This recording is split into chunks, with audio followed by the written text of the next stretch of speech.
नमस्कार. आज मार्गशीर्ष शुद्ध तृतीया, तिसरी माळ. श्री समर्थांची गाथामधला संत रामदासांचाच हा एक अभंग.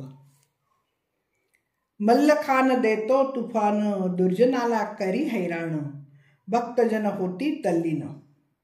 7 कोटी दैत्य मारिले, येळकोटी भक्त बोलिले, भूमंडळी तळी उचले. घोडेस्वार तो सदावर, उधळते मृदू भंडार, समरंगणी मोठ झुंजार, जाती जातीचे वान सुतरे. व्याघ्रा ऐसे मोठे कुतरे, भुंको लागता गगन भरे, वाघे मुरळ्या साक्षी चालती. अंधू हत्तीचे तुटोनी जाती, दास म्हणे मोठी प्रचिती. महाराष्ट्राच्या सांस्कृतिक इतिहासात मल्हारी मार्तंड हा खंडोबा या नावाने खूप प्रसिद्ध आहे. याचा प्रभाव महाराष्ट्रा इतकाच कर्नाटकात आणि कर्नाटकी लोकांच्या मध्ये. पूर्वी दक्षिणेमध्ये मुसलमानांची सत्ता होती. त्यांच्या पदरी गरीब मुसलमान सैनिक म्हणून असत. परंपरेने सैनिक होण्यापूर्वी घराघरात खंडोबाची भक्ती चाले. धनगर रामोशांमध्ये, बहुजन समाजामध्ये व्यापक स्वरूपात ही खंडेरायाची भक्ती चाले. त्यामुळे मुसलमानही खंडोबाची भक्ती करीत. पण त्या खंडोबा न म्हणता मल्हारीपासून तयार केलेला मल्लखान हा शब्द वापरीत असत. त्याचाच उल्लेख वरती श्री समर्थ रामदासांनी केलेला दिसतो. हा त्या भागामध्ये मैलार देव म्हणून प्रसिद्ध असून मैलारचे संस्कृत चरित्रही मान्य केलेले आहे. हे मुसलमान त्या मल्लखानाला नवस करीत असत. त्यावेळेला नवस फेडीची भिक्षा पण मागत. त्या भिक्षेला मुसलमान मल्लखानाची गदा असं म्हणत. फारसी भाषेमध्ये गदा याचा अर्थ भीक. औरंगजेब पण खंडोबाला अजमत खान म्हणत असे. याचा अर्थ पवित्र देव असा होतो. काही ठिकाणी खंडोबा आणि स्कंद हे नाव सादृश्यावरून दोघे एक किंवा स्कंदाचा अवतार मानतात. पण वस्तुस्थिती अशी आहे की सरळ सरळ शिवाचाच अवतार मानला जातो. खंडोबाच्या परिवारामध्ये कुत्र्याला फार महत्त्वाचं स्थान आहे. हा भैरवाचा लाडका असल्याने आज जेवायला बसल्यावर कुत्रा आला तर त्याला भाकरी टाकतात. आपणही टाकतो. श्रद्धाळू लोक त्याला खंडोबा मानतात. म्हणजेच तो खंडोबाचे प्रतीक मानला जातो. खंडोबाची 4 आयुधे आहेत. त्यातील खड हे फार महत्त्वाचं असून मणी आणि मल्ल या राक्षसांच्या बरोबर लढताना त्यांनी खडगाचाच उपयोग केलेला होता.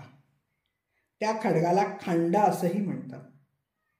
असा हा पराक्रमाचे प्रतीक खंडा हत्ती आहे तो खंडोबा असे रूढार्थाने मानली जाते. अनेक विद्वानांच्या मते खंडोबा राम कृष्ण यांच्याप्रमाणेच एक ऐतिहासिक वीर पुरुष आहे. त्यालाच कालांतराने देवस्वरूपही प्राप्त झाले. या कल्पनेला विद्वानांनी जैन ग्रंथाचाही आधार दिला आहे. समय परीक्षा या मूळ कन्नड भाषेतील जैन ग्रंथाला त्याला ऐतिहासिक वीर पुरुष असं म्हटलंय. कुत्रा हा जसा त्यांच्या जीवनात महत्त्वाचा तसा वाघ्या मुरळीचे स्थान महत्त्वाचे. वाघ्या कुत्रे समजतात आणि मुरळी खंडोबाच्या उपासनेतील देवदासी होय. त्यांना भिक्षा मागून उदरनिर्वाह करावा लागतो. या सर्वांचा उल्लेख करून समर्थ रामदास म्हणतात की हा मल्लखान नावाने प्रसिद्ध असलेला खंडोबा युद्धाचे तुफान निर्माण करतो आणि त्या तुफानी वातावरणामध्ये दुर्जनांना तो हैराण करतो. मणी आणि मल्ल हे एका आश्रमात तप करणाऱ्या ऋषींना छळत होते. म्हणून त्यांच्यावर ऋषींच्या सांगण्यावरून खंडोबाने हल्ला केला आणि त्यांना हैराण केल्यावर ते ऋषी मुनी त्याच्या भक्तीमध्ये तल्लीन झाले, आनंदित झाले. संतप्त झालेल्या भैरवाने कार्तिकेयाच्या नेतृत्वाखाली 7 कोटी सैन्य मारले.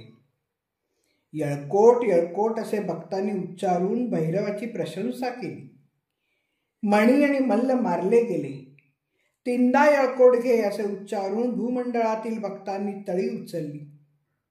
खंडोबा सतत घोड्यावर स्वार बसून युद्धासाठी बाहेर पडतो तेव्हा सर्वत्र माती उधळते, धूळ उडते, झुंजारांची समरांगणी झुंज होते.